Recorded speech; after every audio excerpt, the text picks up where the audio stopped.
Assalamu alaikum to the students. This is me, Dr. Mohammed Wakar Ali, your main MD-CAT E-CAT instructor. प्यारे बच्चों, हम अपने MD-CAT E-CAT का आगाज़ chemistry के एक बहुत इंपॉर्टेंट चैप्टर से कर रहे हैं, दैट इज स्टोइचियोमेट्री। बच्चों, ये चैप्टर टोटली कैलकुलेशन बेस्ड है और आपको पता है कैलकुलेशंस बहुत इंपॉर्टेंट है, चाहे आप डॉक्टर्स बनने जा रहे हैं या आप इंजीनियर्स बनने जा रहे हैं। फॉर एग्जाम्पल, अगर आप कैलकुलेशन गलत करें तो क्या हो जाएगा? कैलकुलेशन गलत करने से लोगों की जान चली जाती है। आप कैलकुलेशन गलत करके बंदे को नीचे से ऊपर भेज देते हैं। फॉर एग्जाम्पल, अगर एक सिविल इंजीनियर है और अगर वो गलत कैलकुलेशन करता है, आपको पता है सिविल इंजीनियर्स बिल्डिंग्स को डायनामाइट लगा के उड़ाते हैं, जो इलीगल कंस्ट्रक्शंस होती हैं या जिसपे दोबारा कंस्ट्रक्शंस करनी होती हैं। तो अगर उन्होंने डायनामाइट की वैल्यू गलत कैलकुलेट करी तो पता है आपको, वो बिल्डिंग नहीं उड़ेगी जिसको उड़ाना चाहते हैं, वो भाई पूरी गली उड़ जाएगी। और जब पूरी गली उड़ जाएगी, सब तबाह। तो सिर्फ एक कैलकुलेशन गलत होने की वजह से सब तबाह हो सकता है।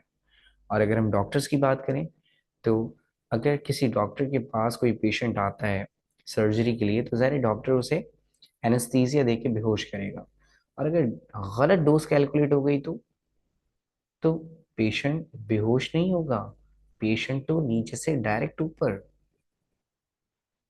तो स्टोइचियोमेट्री बहुत इंपॉर्टेंट है, कैलकुलेशंस बहुत इंपॉर्टेंट है। अगर आपको प्रॉपर कैलकुलेशंस नहीं आती हैं, आप किसी भी प्रोफेशन में एक्सेलेंस हासिल नहीं कर सकते। देखिए, स्टोइचियोमेट्री का जो वर्ड है, ये दो वर्ड्स पे कंप्राइज करता है। एक स्टेशियन, जो इसका पहला हिस्सा है, और दूसरा वर्ड है मेट्रॉन, जो कि मेट्री है ना, मेट्री मेट्रॉन से निकला है। अब जाहिर है स्टेशियन का भी कोई ना कोई मतलब होगा और मेट्रिक मेट्रॉन का भी कोई ना कोई मतलब होगा। प्यारे बच्चों, स्टेशियन का मतलब होता है एलिमेंट और मेट्रॉन का मतलब होता है मेजरमेंट। इसका मतलब स्टेशियोमेट्री में हम एलिमेंट्स की मेजरमेंट करते हैं, इसका मतलब केमिकल्स की वैल्यूज को फाइंड करते हैं। तो अगर हम प्रॉपर डेफिनेशन देखें तो स्टेशियोमेट्री की प्रॉपर डेफिनेशन क्या है? देखें, स्टेशियोमेट्री एक स्टडी है किस चीज की? क्वांटिटेटिव रिलेशनशिप की। आपको पता है रिलेशनशिप्स दो तरह के होते हैं, एक क्वांटिटेटिव और दूसरा क्वालिटेटिव। मैं आपको दोनों में डिफरेंस बता दूं पहले। देखें, क्वांटिटेटिव और क्वालिटेटिव रिलेशनशिप में डिफरेंस क्या है? क्वालिटेटिव रिलेशनशिप को आप नंबर्स में डिफाइन नहीं कर सकते, जबकि क्वांटिटेटिव रिलेशनशिप्स ये वैल्यूज, ऐसी वैल्यूज हैं, ये रिलेशंस हैं जिन्हें हम नंबर्स में डिफाइन कर सकते हैं। इन्हें आप नंबर्स में डिफाइन नहीं कर सकते, इन्हें आप नंबर्स में डिफाइन कर सकते हैं। फॉर एग्जाम्पल, अगर आपसे कोई बालों का कलर पूछे, तो यार आप क्या नंबर में बता सकते हैं मेरे बालों का कलर 15 है, मेरे बालों का कलर 3 है? नहीं, आप तो बोलेंगे मेरे बाल पर्पल कलर के। ओहो, इसका मतलब hair colour is a type of qualitative data. एक आपके पास एग्जाम्पल आ गई, हेयर कलर। इसी तरह से अगर आपसे कोई पूछे कि आप कितने समझदार हैं, क्या बताएंगे? 1 2 3? नहीं, आप बोलेंगे मैं तो बहुत समझदार हूँ, बहुत समझदार। तो आप बोलेंगे यार मैं तो बहुत इंटेलिजेंट हूँ, है ना? तो इन्हें आप नंबर्स में तो नहीं बता सकते, बट जो क्वांटिटेटिव डेटा होते हैं उन्हें आप नंबर्स में बता सकते हैं। फॉर एग्जाम्पल, अगर आपसे कोई आपकी उम्र पूछे, तो आप बता सकते हैं 17, 19, 25, 65। इसी तरह से अगर आपकी कोई हाइट पूछे, तो हाइट को भी आप नंबर्स में बताते हैं, जैसे 7.5, 7.2, 5.3, 5.4, 6.1। किसी भी नंबर में आप हाइट को बता सकते हैं। तो जिन वैल्यूज को हम नंबर्स में बता सकते हैं, दैट इज क्वांटिटेटिव, और जिन वैल्यूज को हम नंबर्स में नहीं बता सकते, वो वैल्यूज क्या कहलाती हैं? क्वालिटेटिव। फॉर एग्जाम्पल, आपसे कोई पूछता है, आपको पता है पड़ोसियों के कितने हुकूक हैं, आपसे कोई पूछता है कि तुम अपने पड़ोसी से कितनी मोहब्बत करते हो, तो आप क्या बोलेंगे? 2, 3? नहीं, आप तो बोलेंगे बहुत करता हूँ भाई, बहुत करता हूँ। तो इसका मतलब आप इस चीज को वैल्यू में नहीं बता सकते, नंबर्स में नहीं बता सकते, तो ये रिलेशन क्या कहलाएगा? क्वालिटेटिव। बट अगर वो आपसे पूछे यार कितने पड़ोसियों से करते हैं, कितने पड़ोसियों से, तो आप बताएंगे ना कि 5 से, 3 से, 2 से, 10 से। तो अब नंबर्स आ गए, तो आप इसे क्या बोलेंगे? Quantitative data. 12। सो पहली बात आपने याद रखनी है, स्टडी ऑफ क्वांटिटेटिव रिलेशनशिप। इसमें हम क्वांटिटेटिव रिलेशनशिप्स के बारे में पढ़ते हैं। इसका मतलब हम नंबर्स में, हम सारा काम किस में करेंगे? नंबर्स में करेंगे। कैलकुलेशन है ना, सारा काम हम किस में करेंगे? नंबर्स में करेंगे। So it deals with the study of quantitative relationship. अब ये क्वांटिटेटिव रिलेशनशिप हमें पढ़ना किसके बारे में? ये रिलेशनशिप हमें पढ़ना है रिएक्टेंट्स और प्रोडक्ट्स के बारे में। ठीक है। रिएक्टेंट्स क्या होते हैं? इक्वेशन के अंदर जो एरो से पहले लिखा होता है उसे हम रिएक्टेंट्स कहते हैं, और जो चीज एरो के बाद लिखी होती है उसे हम प्रोडक्ट्स कहते हैं।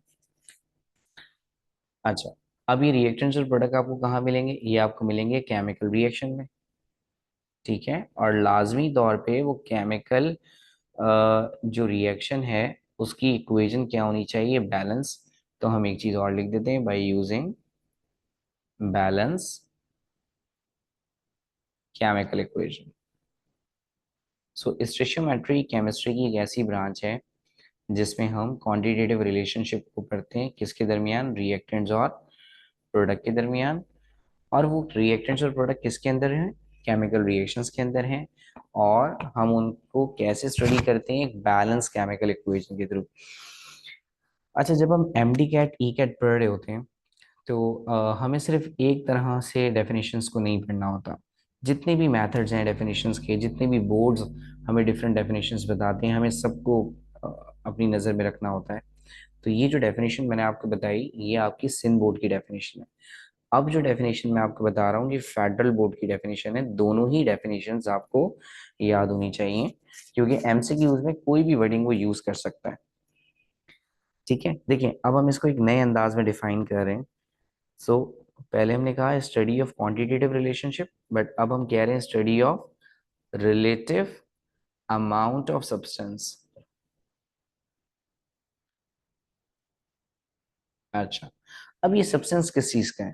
भाई ये वो सब्सटेंसेस हैं जो केमिकल रिएक्शन में इन्वॉल्व होते हैं। इसका मतलब वो बात किसकी कर रहे हैं? रिएक्टेंट्स और प्रोडक्ट्स की बात कर रहे हैं।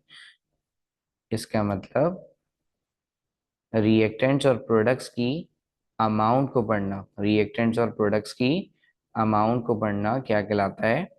स्टोइचियोमेट्री। अच्छा, ये तो हमने डेफिनेशन पढ़ ली फेडरल बोर्ड के अकॉर्डिंग। अब एक टर्म और है। देखें, आप वैल्यूज को कैलकुलेट कर रहे हैं, आप कैलकुलेशंस कर रहे हैं, ये तो स्टोइचियोमेट्री है। बट स्टोइचियोमेट्री अप्लाई करने के बाद जो अमाउंट आपके पास आएगी, उस अमाउंट को क्या कहते हैं? उस अमाउंट को हम कहते हैं स्टोइचियोमेट्रिक अमाउंट। फॉर एग्जाम्पल न्यूमेरिकल्स करेंगे हम इस चैप्टर में, और उस न्यूमेरिकल के अंदर आप किसी केमिकल का मास निकालते हैं, तो ये मास क्या कहलाएगा? It's an stoichiometric amount. इसी तरह से आप किसी का वॉल्यूम निकालते हैं, तो वो वॉल्यूम क्या कहलाएगा? स्टोइचियोमेट्रिक वॉल्यूम, यानी कि स्टोइचियोमेट्रिक अमाउंट। तो जितनी भी क्वांटिटीज हम स्टोइचियोमेट्री के जरिए निकालते हैं, उन क्वांटिटी को हम कहते हैं स्टोइचियोमेट्रिक अमाउंट। अगर मैं प्रॉपर डेफिनेशन आपके लिए लिखूं, तो प्रॉपर डेफिनेशन क्या होगी? Amount of reactants and products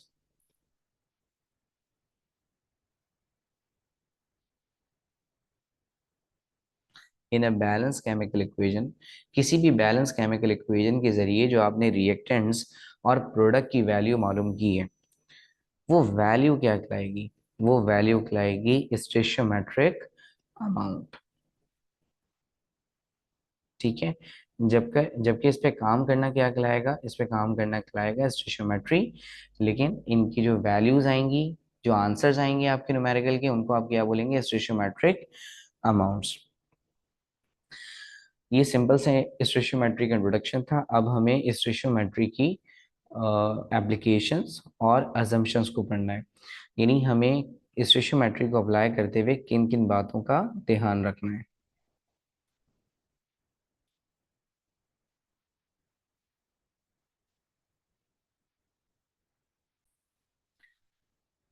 dear students, सबसे पहली assumption जो हमें याद रखनी है वो ये है कि इक्वेशन लाजमी तौर पे बैलेंस होनी चाहिए।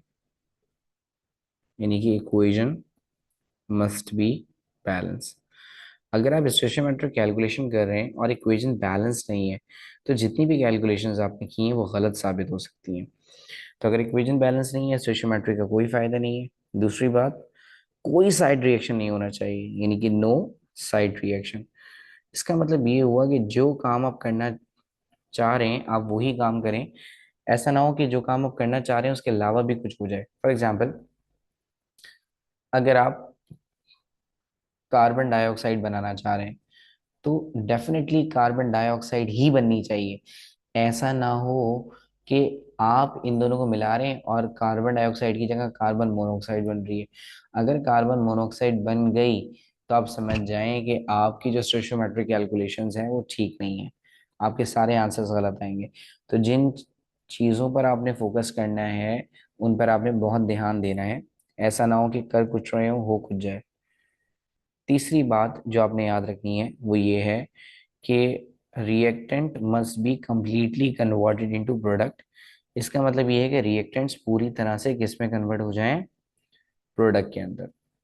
Must be completely converted into product. अच्छा, अब इसका मतलब क्या है?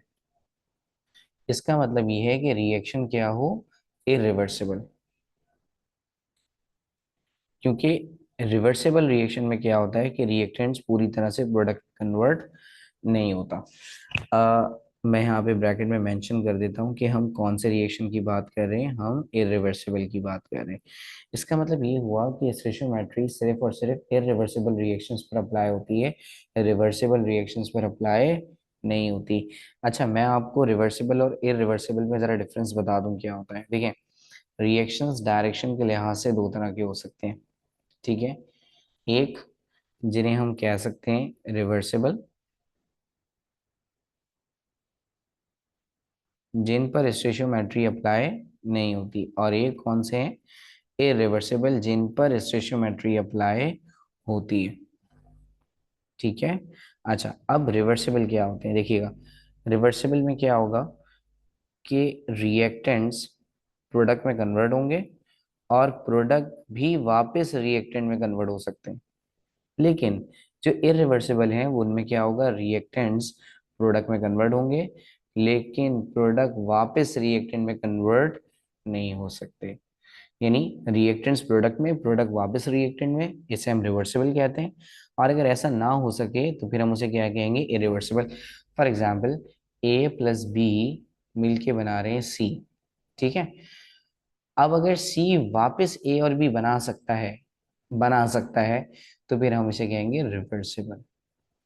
और अगर ऐसा नहीं हो सकता, यानी कि ए और बी जो सी बना रहे हैं वो सी वापस ए बी में कन्वर्ट नहीं हो सकता, देन फिर हम इस रिएक्शन को क्या कहेंगे? Irreversible reaction. ठीक है।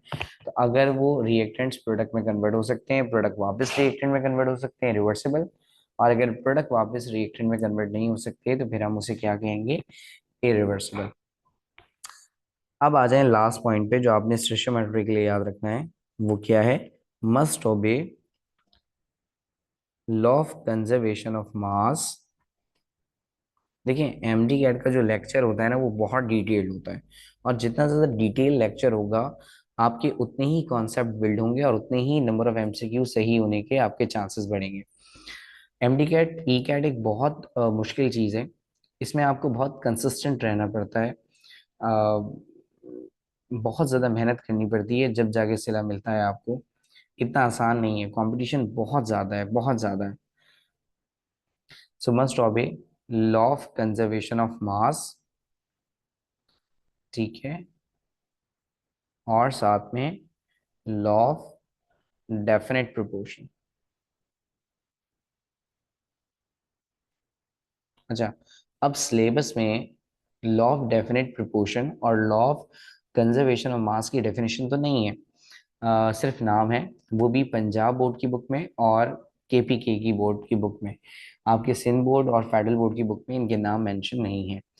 बट मैं आपको इनको थोड़ा सा एक्सप्लेन कर देता हूँ। एक बात आपने और याद रखनी है कि लॉ ऑफ डेफिनेट प्रोपोर्शन को हम क्रॉस लॉ भी कहते हैं। ठीक है, चलें जल्दी से law of conservation of mass को डिफाइन करते हैं। देखिए, law of conservation of mass क्या है? Law of conservation of mass हमसे ये कहता है कि मास को ना ही हम पैदा कर सकते हैं, मास को ना ही हम खत्म कर सकते हैं, लेकिन एक फॉर्म से दूसरी फॉर्म में हम मास को कन्वर्ट कर सकते हैं। यानी मास can neither be created nor be destroyed, but it can be changed from one form to another. But it can be changed from one form to another. अच्छा, इसके मतलब क्या हुए? इसके मतलब ये हुए कि हम कभी भी कोई मास बना नहीं सकते, ना ही हम कोई मास खत्म कर सकते हैं। हाँ, हम उसे तब्दील जरूर कर सकते हैं। ठीक है, जैसे अगर हम एक एग्जाम्पल समझें कि कार्बन और ऑक्सीजन मिल जाएं तो क्या बन जाता है? Carbon dioxide. तो ये कार्बन कहाँ गया? क्या कार्बन डिस्ट्रॉय हो गया? नहीं। ये ऑक्सीजन कहाँ गया? क्या ये ऑक्सीजन डिस्ट्रॉय हो गया? नहीं। ये दोनों तो कार्बन डाइऑक्साइड में कन्वर्ट हो गए। तो मासेस नहीं पैदा हो सकते हैं, मासेस नहीं खत्म हो सकते हैं, लेकिन एक फॉर्म से दूसरी फॉर्म में कन्वर्ट हो सकते हैं। और law of conservation of mass हमसे ये भी कहता है कि जितना भी मास रिएक्टेंट का है वो सारा का सारा मास प्रोडक्ट का भी होगा। यानी रिएक्टेंट और प्रोडक्ट का मास लाजमी तौर पे क्या होना चाहिए? बराबर। क्या कहता है? मास ऑफ रिएक्टेंट और मास ऑफ प्रोडक्ट, ये दोनों एक दूसरे के क्या होने चाहिए? बराबर। चलें, हम इसे जरा जल्दी से चेक भी कर लेते हैं, क्या ये बराबर हैं? कार्बन का मास कितना होता है? 12। ऑक्सीजन का मास कितना होता है? 16। बट ऑक्सीजन कितने हैं? 2 हैं, तो हमने 2 से मल्टीप्लाई कर दिया। तो 12, जरा इसको मल्टीप्लाई करें, मल्टीप्लाई भी करना सीख लें। 2 6 जा 12, तो 2 यहाँ आ गया, 1 ऊपर चला गया। 2 1 जा 2, 2 1 जा 2, और 1 प्लस कर दें तो 3 हो गया। अब आप इन दोनों को प्लस कर दें, यानी 12 + 32 कितना होगा? 2 2 4, 3 और 1 4, यानी रिएक्टेंट का जो मास है वो 44 है। ठीक है, अब हम प्रोडक्ट का मास निकालते हैं। कार्बन का मास कितना है? 12। ऑक्सीजन का मास कितना है? 16, बट मल्टीप्लाई बाय 2। सो 12, 16 2 जा 32, या फिर आप इसको सेम उस तरह से कर लें। फिर 2 में 2 प्लस करेंगे तो 4, और 3 में 1 प्लस करेंगे तो भी 4। तो जितना रिएक्टेंट का मास है उतना ही मास प्रोडक्ट का भी है। तो law of conservation of mass हमसे दो बातें करता है कि मास को ना ही हम पैदा कर सकते हैं, ना ही हम खत्म कर सकते हैं, लेकिन एक फॉर्म से दूसरी फॉर्म में कन्वर्ट कर सकते हैं। दूसरी बात कि रिएक्टेंट और प्रोडक्ट का जो मास है वो हमेशा बराबर होता है, हमेशा बराबर होता है। अगर बराबर है तभी आप स्टोइचियोमेट्री अप्लाई कर सकते हैं, अगर बराबर नहीं है तो आप स्टोइचियोमेट्री अप्लाई नहीं कर सकते। अब दूसरा लॉ जैसे हमें फॉलो करना था वो कौन सा है? Law of definite proportion.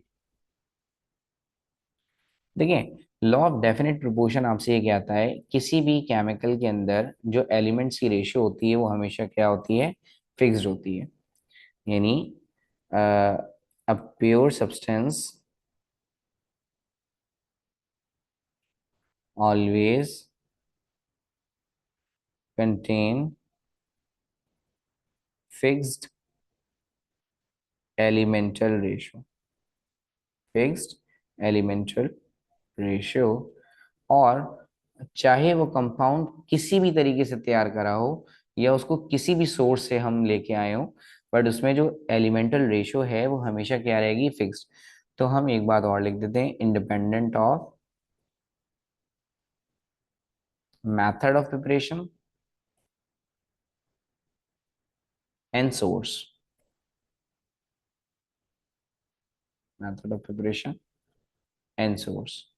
अब देखें, फॉर एग्जाम्पल अगर हम बात करते हैं वाटर की, तो अगर आप वाटर की बात करते हैं तो वाटर में एलिमेंटल रेशियो क्या होगी? देखें, वाटर में 2 हाइड्रोजन है और 1 ऑक्सीजन है, तो वाटर की रेशियो कितनी है? 2:1। और वाटर की रेशियो हमेशा यही रहेगी, चाहे आप वाटर को किसी भी तरीके से तैयार कर लें, चाहे आप वाटर को कहीं से भी लेके आ जाएं, इसकी एलिमेंटल रेशियो फिक्स ही रहेगी, ये चेंज नहीं होगी। अगर ये चेंज होती तो स्टोइचियोमेट्री अप्लाई नहीं होगी। तो आपने 4 बातों का ध्यान रखना है। इक्वेशन बैलेंस होनी चाहिए, कोई साइड रिएक्शन नहीं होना चाहिए, जितना भी रिएक्टेंट है वो सारा का सारा किसमें कन्वर्ट हो जाए? प्रोडक्ट के अंदर। और लाजमी तौर पे केमिकल्स इक्वेशंस किसको फॉलो करें? Law of conservation of mass को भी और लॉ ऑफ डेफिनेट प्रोपोर्शन को भी। देखिए, जो लास्ट के 3 assumptions है ना, इनको पढ़ना तो जरूरी था, बट इनको चेक करना इतना जरूरी नहीं है। ये नॉर्मली फॉलो हो रहे होते हैं। आप जो चेक कर सकते हैं ना, वो इक्वेशन बैलेंस है या नहीं, ये आप चेक कर सकते हैं। तो एक दफा ये जरूर देख लीजिएगा कि इक्वेशन बैलेंस है या नहीं। हो सकता है एमडी कैट में वो आपको इक्वेशन दें और वो बैलेंस करके ना दें, तो फिर बैलेंस आपको इक्वेशन खुद करनी पड़ेगी। अभी हम बहुत सारे न्यूमेरिकल करेंगे, आपको क्या लग रहा है? अभी आप चीते हो जाएंगे, चीते। अभी हम न्यूमेरिकल्स करते रहेंगे, आप बिल्कुल शार्प हो जाएंगे। तो अभी तक हमने क्या पढ़ा? स्टोइचियोमेट्री क्या होती है और स्टोइचियोमेट्री के क्या अजम्पशंस हैं। डियर स्टूडेंट्स, अब हम रिलेशनशिप्स की तरफ जा रहे हैं, और कि हमें कौन कौन से क्वांटिटेटिव रिलेशनशिप्स पढ़ने हैं। तो देखिए, सबसे पहले हम स्टार्ट कर रहे हैं मास मास रिलेशनशिप। सबसे पहला रिलेशनशिप हमारा कौन सा है? मास मास रिलेशनशिप। अब देखिए, जो भी पहली फिजिकल क्वांटिटी होगी ना, आप समझ जाएं कि वो गिवन क्वांटिटी है, और जो दूसरी क्वांटिटी है इसका मतलब वो आपने फाइंड करनी है। तो मास पहले वाली क्वांटिटी का मतलब है गिवन है, ठीक है, और दूसरी क्वांटिटी का मतलब है कैलकुलेट करना है। इसका मतलब ऐसी कैलकुलेशंस जिसमें एक का मास गिवन है और दूसरे का मास आपको फाइंड करना है। तो एक ऐसा रिलेशनशिप जिसके जरिए हम एक का मास हमें पता होगा और दूसरे का मास हम निकालेंगे, उस रिलेशनशिप को हम कहते हैं मास मास रिलेशनशिप, ठीक है। अच्छा, अब मास मास रिलेशनशिप के न्यूमेरिकल्स हैं। तो हम सबसे पहले न्यूमेरिकल की तरफ चलते हैं, और बहुत आसान सा न्यूमेरिकल है, बस कैलकुलेशंस में आपको थोड़ी सी मुश्किल होगी, बट आप अगर ध्यान देंगे तो वो मसले भी आपके आहिस्ता आहिस्ता रिजॉल्व हो जाएंगे। सबसे पहला क्वेश्चन देखिएगा जरा। Calculate the mass of carbon dioxide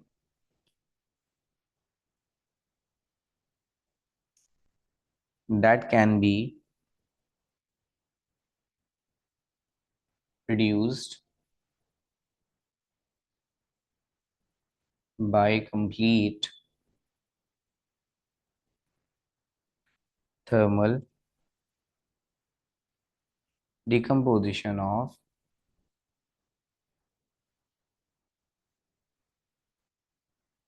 50 grams of limestone। और लाइमस्टोन का आपको एक फॉर्मूला भी दिया हुआ है, इसके साथ ही एक इक्वेशन भी है। और वो इक्वेशन क्या है? CaCO3 arrow CaO plus CO2। सबसे पहले हम इस न्यूमेरिकल को आइडेंटिफाई करेंगे कि न्यूमेरिकल मास मास रिलेशनशिप का कैसे है। तो जरा देखिएगा, देखें लिखा हुआ है कैलकुलेट द मास। क्या मेंशन हुआ हुआ है? कैलकुलेट द मास, यानी हमें मास मालूम करना है। ओहो, क्योंकि कैलकुलेट द मास है इसका मतलब एक मास पर तो हम पहुंच गए। अच्छा, अब आगे चलें जरा, देखें लिखा हुआ है 50 ग्राम्स ऑफ लाइम स्टोन। अगर 50 ग्राम्स ऑफ लाइम स्टोन है तो ग्राम्स किसकी यूनिट होती है? ग्राम्स मास ही की तो यूनिट है। तो इसका मतलब मास मालूम भी करना है और मास गिवन भी है। ओ, तो इस वजह से जो रिलेशन है वो क्या कहलाएगा? मास मास रिलेशनशिप। बहुत ही आसान सा न्यूमेरिकल है, और जैसे आप इसको इंटर में करते थे, हम इसको बिल्कुल भी उस तरह नहीं करेंगे। हम इसको बहुत ही एक आसान मेथड से करेंगे, जरा देखिएगा। लिखा हुआ है calculate the mass of carbon dioxide, हमें कार्बन डाइऑक्साइड का मास क्या करना है मालूम, देखिए लिखा हुआ है calculate the mass of carbon dioxide, तो हमें कार्बन डाइऑक्साइड का मास क्या करना है मालूम। अब कार्बन डाइऑक्साइड कहाँ है, ये रही, तो कार्बन डाइऑक्साइड के नीचे आप क्या बना दें, छोटा सा एक्स। ठीक है, जो चीज हमें नहीं पता होती उसे हम एक्स के बराबर सपोज कर सकते हैं। That can be produce by the complete thermal decomposition, this is the बकवास portion of the numerical. Then फिर देखिए लिखा हुआ है 50 ग्राम्स ऑफ लाइमस्टोन, ये हमारे काम की चीज है, 50 ग्राम्स। 50 ग्राम्स किसके दिए हुए, CaCO3 के, तो CaCO3 के नीचे आप कितना लिख दें, 50 ग्राम्स। तो देखें एक का मास हमें मालूम करना है, जबकि दूसरे का मास हमें पता है। अब आपने क्या करना है, नेक्स्ट स्टेप आपने क्या करना है, अब आपने इनके मॉलिक्यूलर मासेस लिखने हैं। अब मॉलिक्यूलर मासेस आप कैसे लिखेंगे, ठीक है, अब आपको मॉलिक्यूलर मास कैलकुलेट करना पड़ेगा। मैं साइड में आपको मॉलिक्यूलर मासेस मेंशन कर देता हूँ। कैल्शियम का जो मास होता है वो 40 होता है, कार्बन का जो मास होता है वो 12 होता है, ऑक्सीजन का जो मास है वो 16 होता है। देखिए जब आप इंटर लेवल पर होते हैं तो आपको ये मासेस न्यूमेरिकल के साथ गिवन होते हैं, ठीक है, बट जब आप एमडी कैट और ई कैट का एग्जाम देंगे तो जरूरी नहीं है कि आपको ये मासेस गिवन हो। तो अब न्यूमेरिकल्स कराते वक्त जितने भी मासेस आपके सामने आएंगे आपने वक्तन फवक्तन सारे मासेस याद करने, ठीक है। चलिए जरा कैल्शियम कार्बोनेट का मास निकालते हैं। देखिए कैल्शियम का मास कितना होता है, 40। आगे चलें, फिर कार्बन है, कार्बन का मास कितना होता है, 12, तो हम कार्बन की जगह पे 12 रख देते हैं। फिर ऑक्सीजन का मास कितना होता है, 16, देखें अभी बताया 16। अच्छा ऑक्सीजन है कितने, 3 है, तो मल्टीप्लाई बाय 3। सबसे पहले आप इन दोनों को प्लस कर दें, तो 202 145। आगे चले, 3 6 18, तो 8 यहाँ और 1 ऊपर, 3 1 3। अब जो 1 ऊपर गया हुआ था वो ऐड कर दें, तो ये हो गया 48। अब 8 और 2 को प्लस कर दें, तो 8 और 2 को प्लस करेंगे तो कितना आएगा, 10। तो 0 अब यहाँ लिखेंगे, 1 आपने जहन में लिखना है। अब 4 और 5 को जब आप प्लस करेंगे तो कितना होगा, 9, और 1 जो आपने जहन में रखा हुआ था उसको भी लिख दें, तो 9 + 1 इज 10। इसका मतलब इसका जो मॉलिक्यूलर मास आ रहा है वो कितना आ रहा है, 100। तो आप अब आपकी मर्जी है, आप ऊपर भी लिख सकते हैं इसको 50 के, आप इसको नीचे भी लिख सकते हैं, इसमें कोई आंसर पे फर्क नहीं पड़ेगा, ठीक है। तो मान लें मैं इसको नीचे लिख देता हूँ, इससे कोई फर्क नहीं पड़ता। तो इसका जो मॉलिक्यूलर मास आ रहा है वो कितना है, 100 ग्राम्स। अगर मोलर कह रहे तो 100 कह दें, ग्राम्स कह दें। अच्छा इसी तरह से कार्बन डाइऑक्साइड का मास भी हमें कैलकुलेट करना है। तो देखें कार्बन, कार्बन का मास C यानी 12 प्लस ऑक्सीजन का मास कितना होता है, 16, बट ऑक्सीजन कितने हैं यहाँ पे, 2 हैं। अच्छा अब जरा इसको मल्टीप्लाई करें, 2 6 12, तो 2 यहाँ, 1 ऊपर चला गया, 2 1 2, और 1 प्लस कर देंगे तो 3 हो जाएगा, यानी 32।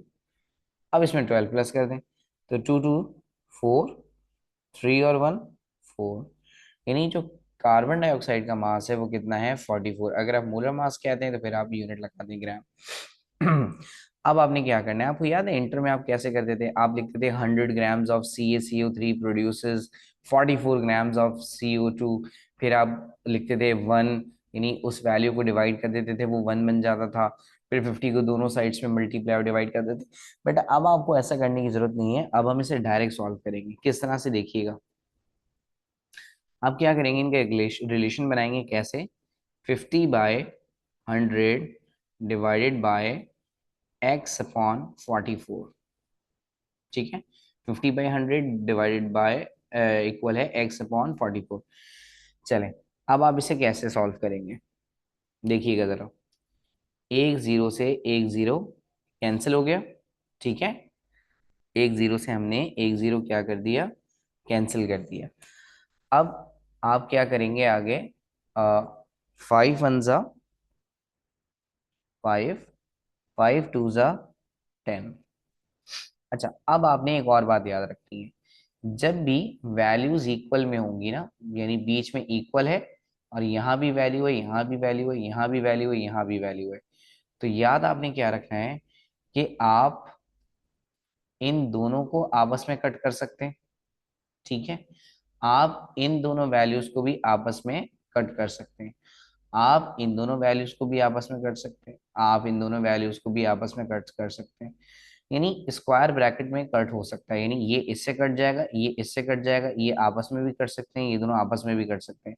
यानी आप हॉरिजॉन्टली भी काट सकते हैं, आप इसे वर्टिकली भी काट सकते हैं, ठीक है। बट आप इसे क्रॉस में नहीं काट सकते, कब? जब बीच में इक्वल होगा। देखें, कैलकुलेशन आपको आहिस्ता आहिस्ता समझ आएगी, कैलकुलेशन में थोड़ा सा टाइम आपको लगेगा। बहरहाल, तो हमने इसे ऐसे वर्टिकली काट दिया, कैसे? जीरो से जीरो काट दिया, 5 1 जा 5, 5 2 जा 10। अब आप इसे कैसे काटें? हॉरिजॉन्टली, यानी 2 1 जा 2, 2 2 जा 4, 2 2 जा 4, मैंने 2 के टेबल से कट किया है, ठीक है। अब अगर आप गौर करें तो देखिए हमारे पास यहाँ से कुछ नहीं बचा, सिर्फ 1 है। तो 22 नीचे डिवाइड हो रहा है, ऊपर आके मल्टीप्लाई हो जाएगा, और यहाँ से क्या बचा? सिर्फ x। अब आप मास की यूनिट लगा दें जो कि ग्राम होती है, यानी आपके पास जो मास निकल के आ रहा है वो कितना आ रहा है? 22 ग्राम्स। सिंपल, ये न्यूमेरिकल खत्म हो गया। अब इसी की तरह हम एक और न्यूमेरिकल करेंगे, that is numerical number 2। Numerical number 2 पहले वाले न्यूमेरिकल से थोड़ा सा मुश्किल है, बट इतना मुश्किल नहीं है, आप बहुत आराम से इसे एब्जॉर्ब कर लेंगे। न्यूमेरिकल है, chlorine is produced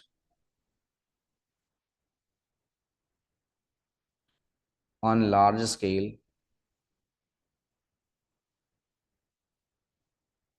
by the electrolysis of aqueous solution of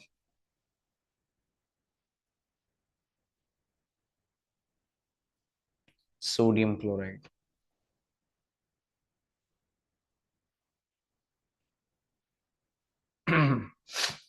uh, Calculate the mass of NaCl required to produce 142 grams of chlorine gas। और उसके बाद एक इक्वेशन गिवन है, 2NaCl plus 2H2O 2NaOH plus Cl2 plus H2। ये एक question आपको given है, और अब हम इस क्वेश्चन का डेटा बनाने की कोशिश करते हैं, जरा गौर से देखिएगा। देखिए लिखा हुआ है, chlorine is produce on large scale by the electrolysis of aqueous solution of sodium chloride.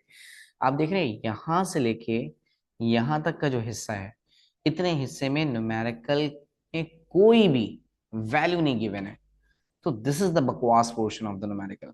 जहां वैल्यू गिवन नहीं है वो हमारे लिए एक बेकार न्यूमेरिकल है, बेकार हिस्सा है न्यूमेरिकल का।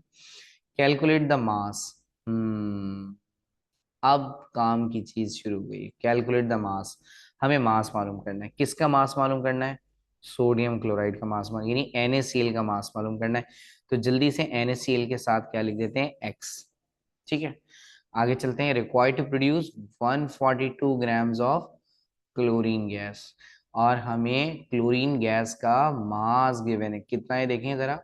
142 ग्राम्स। तो क्लोरीन, ये रही, इसके नीचे मैं क्या लिख देता हूँ? 142 ग्राम्स। अच्छा, अब हम क्या करेंगे? इनके मॉलिक्यूलर मासेस लिखेंगे, ठीक है। तो हम NaCl का भी मॉलिक्यूलर मास निकालेंगे, और हम Cl2 का भी मॉलिक्यूलर मास निकालेंगे। चलिए जरा, अब पहले मैं आपको NaCl का मॉलिक्यूलर मास निकालना सिखा रहा हूँ, और उससे पहले मैं आपको सबके मासेस बता देता हूँ। देखिए, सोडियम का मास होता है 23, क्लोरीन का मास होता है 35.5। अब सॉल्व करते हैं। सोडियम सबसे पहले कौन है? सोडियम। तो सोडियम का मास होता है 23, फिर कौन है? क्लोरीन, ठीक है। मैं इसे NaCl की बात कर रहा हूँ। क्लोरीन, क्लोरीन का मास कितना होता है? 35.5। अब पहले तो आप इसे प्लस कर दें, कैसे प्लस कर देंगे? देखिए यहाँ पॉइंट के बाद 5 है, बट यहाँ पॉइंट के बाद कुछ नहीं है, तो बस 0.5 ऐसे ही आ जाएगा। फिर 5 में पहला नंबर प्लस करेंगे जो कि 3 है, तो कितना हो गया? 8। फिर 3 में 2 प्लस करेंगे तो कितना हो गया? 5। तो यानी NaCl का जो मास आ रहा है वो कितना आ रहा है 58.5। अगर आपको ये बात नहीं समझ आई तो आप इसको ऐसे कर लें, देखें 23 हो गया सोडियम का और क्लोरीन का हो गया 35.5। तो जब आप इन्हें प्लस करेंगे तो ये कैसे हो जाएगा, 0.5 अपनी जगह पे ही रहेगा।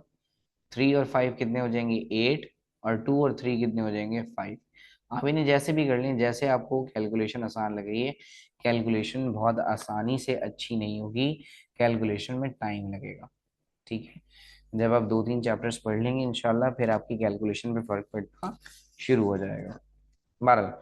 तो सिर्फ NaCl की अगर हम बात करें तो मास कितना आ रहा है 58.5। अब हमें ये 2 भी तो सॉल्व करना है। अभी तो हमने सिर्फ NaCl का मास निकाला। याद रखिएगा पहले हमेशा पूरे केमिकल का मास निकलेगा और फिर उसके बाद जो बड़ा वाला नंबर होगा उससे मल्टीप्लाई करेंगे। सो NaCl का मास कितना है 58.5। अब हम क्या करेंगे, इस 58.5 को 2 से मल्टीप्लाई कर देंगे। अब देखें जरा, 2 5 ज़ा 10, 2 को 5 से मल्टीप्लाई करूंगा तो 2 5 ज़ा 10। 10 का मतलब है 0 यहाँ और 1 ऊपर चला गया। अब 2 को अगले नंबर से मल्टीप्लाई करूंगा 8 से, तो 2 8 ज़ा 16, और 16 में 1 प्लस करेंगे तो 17 हो गया।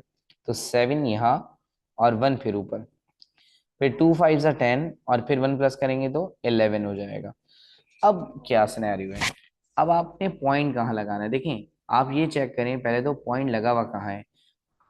तो हमेशा इस हाथ से चेक करेंगे जिस जिस तरफ से मैं आपको चेक करवा रहा हूँ, ठीक है, राइट साइड से। तो देखें पॉइंट 1 के बाद है, कितने के बाद है 1 के बाद। तो आप भी पॉइंट कितनों के बाद लगाएंगे, 1 के बाद लगाएंगे। अब 117.0 लिखें या 117 लिखें, बात एक ही है। तो हम इसे लिख रहे हैं 117 ग्राम्स। जिस तरह से आपने 2 NaCl का मास मालूम करा है इसी तरह से आप Cl2 का भी मास मालूम करेंगे। ठीक है, Cl2 का मास, चलें Cl2 का मास कैलकुलेट कर देते हैं। क्लोरीन का मास कितना होता है 35.5, और क्लोरीन है कितनी, 2 है, तो मल्टीप्लाई बाय 2। तो 2 5 ज़ा 10, 0 यहाँ 1 ऊपर, 2 5 ज़ा 10, 1 प्लस कर दें तो 11 हो गया, तो 1 यहाँ 3 फिर ऊपर, 2 3 ज़ा 6, और 6 में 1 प्लस कर दें तो ये हो गया 7। अब देखें जरा पॉइंट को, अगर आप गौर से देखें तो पॉइंट 1 के बाद है, आप भी पॉइंट क्या करेंगे 1 के बाद लगा देंगे। अब 71.0 लिखें या 71 लिखें, बात एक ही है। ठीक है, अब हम इनका रिलेशन बनाएंगे। कैसे रिलेशन बनाएंगे भाई, हम एक दफा लिखेंगे x/117 और दूसरी तरफ लिखेंगे 142/71। अब आपने याद क्या रखना है, कभी भी याद क्या रखेंगे, कभी भी अगर वैल्यू डबल हो, क्या याद रखेंगे, कभी भी अगर वैल्यू डबल हो तो फैक्टर 2 का लगता है।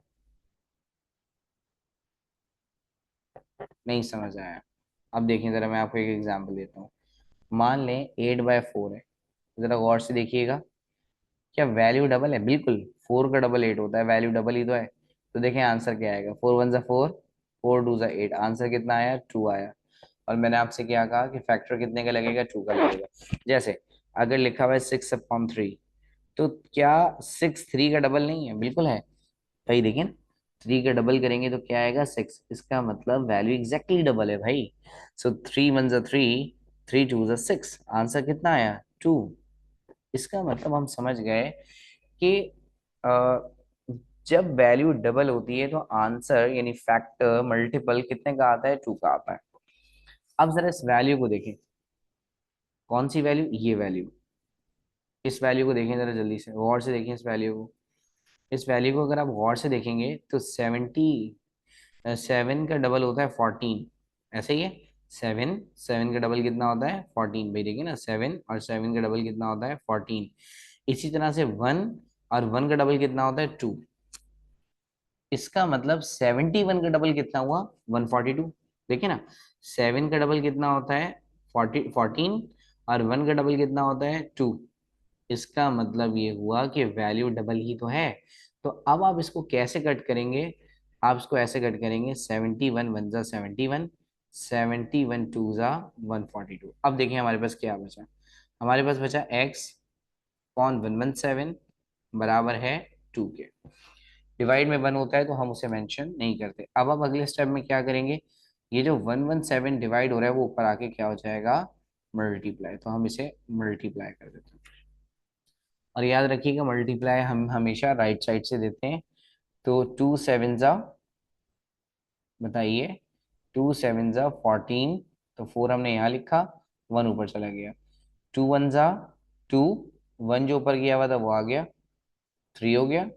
फिर 2 दोबारा 1 से मल्टीप्लाई होगा तो कितना आ जाएगा, 2। तो हमारा आंसर कितना हो गया, 234 ग्राम्स। मास मास का एक और न्यूमेरिकल है, थोड़ा सा मुश्किल न्यूमेरिकल है और फेडरल बोर्ड का न्यूमेरिकल है, बट बहुत अच्छे से हम इसको क्लियर करने की कोशिश करेंगे। और न्यूमेरिकल थोड़ा सा बड़ा भी है, ठीक है। मैं जरा न्यूमेरिकल लिख दूंगा आपके लिए इतनी देर में। The main US engine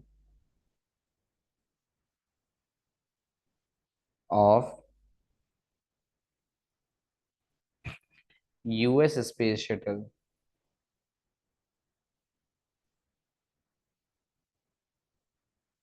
the main engine of US space shuttle are powered by, focus कहाँ करना है स्टोचियोमेट्री में जहां वैल्यू होगी, are powered by liquid hydrogen and liquid oxygen.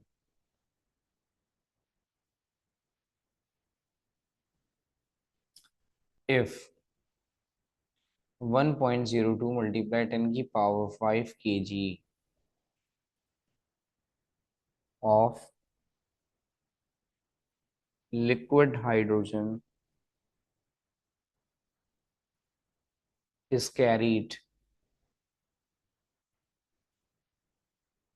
on a particular tank or particular launch, थोड़ा सा बड़ा numerical है। What mass of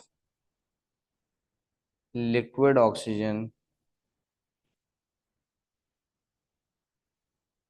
is necessary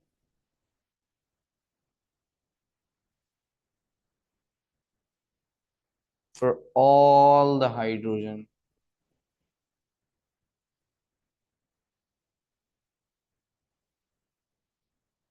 to burn? ठीक है। The equation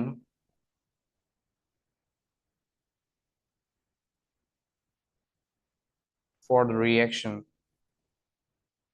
the equation for the reaction is 2H2 plus O2 मिलके बना रहे हैं 2H2। ठीक है, देखिएगा जरा इस न्यूमेरिकल को समझने की कोशिश करते। देखें इस न्यूमेरिकल में लिखा हुआ है the main US engine of US space shuttle are powered by liquid hydrogen and liquid oxygen. यहां तक न्यूमेरिकल में कोई भी वैल्यू नहीं दी हुई, इसका मतलब दिस इज द बकवास पोर्शन ऑफ द न्यूमेरिकल। यहां से देखें, इफ 1.02 मल्टीप्लाई 10 की power 5 kg of liquid hydrogen, आप देख रहे हैं आपको एक वैल्यू दी हुई है मास की, KG is the unit of mass. और फिर वो कह रहे हैं carried on a particular launch what mass of, oh what mass of liquid oxygen, यानी हाइड्रोजन की वैल्यू गिवन है और ऑक्सीजन की वैल्यू आपको मालूम करनी है। चलें डेटा बनाते हैं जरा जल्दी से। डेटा कैसे बनाएंगे आप,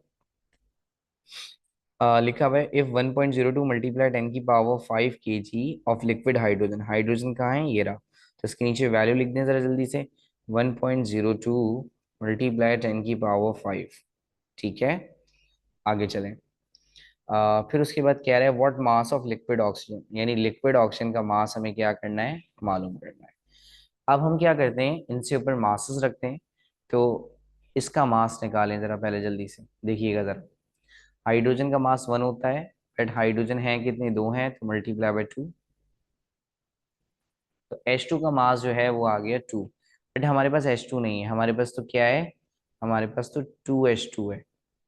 इसका मतलब ये हुआ कि फाइनल आंसर को आने के बाद हम इसे दोबारा किससे मल्टीप्लाई कर देंगे, 2 से। सो 2 2 ज़ा 4। ये हो गया हाइड्रोजन का मॉलिक्यूलर मास। अब आ जाए ऑक्सीजन के मास के ऊपर। तो ऑक्सीजन का मास कितना होता है, 16, अभी थोड़ी देर पहले बताया। बट 16 को मैं किससे मल्टीप्लाई कर रहा हूँ, 2 से। क्यों? क्योंकि O2 है। चले, 2 6 ज़ा 12। तो 2 यहाँ, 1 ऊपर। 2 1 ज़ा 2, और उसमें 1 प्लस करेंगे तो 3 हो गया। तो ये 32 है। चले, अब हम क्या बना देंगे इनका रिलेशन, जल्दी से। अब हम इनका क्या बना देते हैं, रिलेशन। रिलेशन कैसे बनेगा भाई, 1.02 मल्टीप्लाई 10 की पावर 5 डिवाइडेड बाय 4 बराबर है x/32।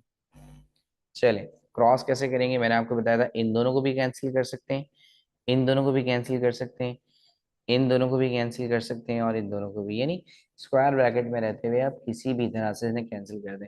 सो 4 1 ज़ा 4 एंड 4 8 ज़ा 32। देखिए, आपको 1 से लेके 20 तक के टेबल्स याद करने हैं, 1 से लेके 20 तक के टेबल्स याद करने हैं, और मेरे हिसाब से आपको टेबल्स याद होने चाहिए पहले से। एनी हाउ, 4 1 ज़ा 4, 4 8 ज़ा 32। अब आप क्या करेंगे, आप 1.02 मल्टीप्लाई 10 की पावर 5 ऐसे ही रहेगी। ये 8 नीचे जो डिवाइड हो रहा था वो ऊपर आके क्या हो जाएगा, मल्टीप्लाई। जैसे मैं 8 से मल्टीप्लाई कर रहा हूँ, और ये बराबर किसके हैं, एक्स के। चलिए भाई, याद रखिएगा कि पावर मल्टीप्लाई नहीं होती। याद रखिएगा, पावर मल्टीप्लाई नंबर से नहीं होती, तो पावर तो सेम रहेगी। ठीक है। अब हम 8 को 2 से मल्टीप्लाई करेंगे। किससे मल्टीप्लाई करेंगे, 8 को 02 से। तो जब आप 8 को 02 से मल्टीप्लाई करेंगे तो 16 आएगा, क्योंकि 8 2 ज़ा 16। देन पॉइंट है, हमने भी पॉइंट लगा दिया। और फिर 8 1 ज़ा 8। यानी मेरा जो आंसर आ रहा है वो आ रहा है 8.16 मल्टीप्लाई 10 टू द पावर 5। अच्छा, अब यूनिट क्या आएगी, यूनिट वही आएगी जो क्वेश्चन में गिवन है।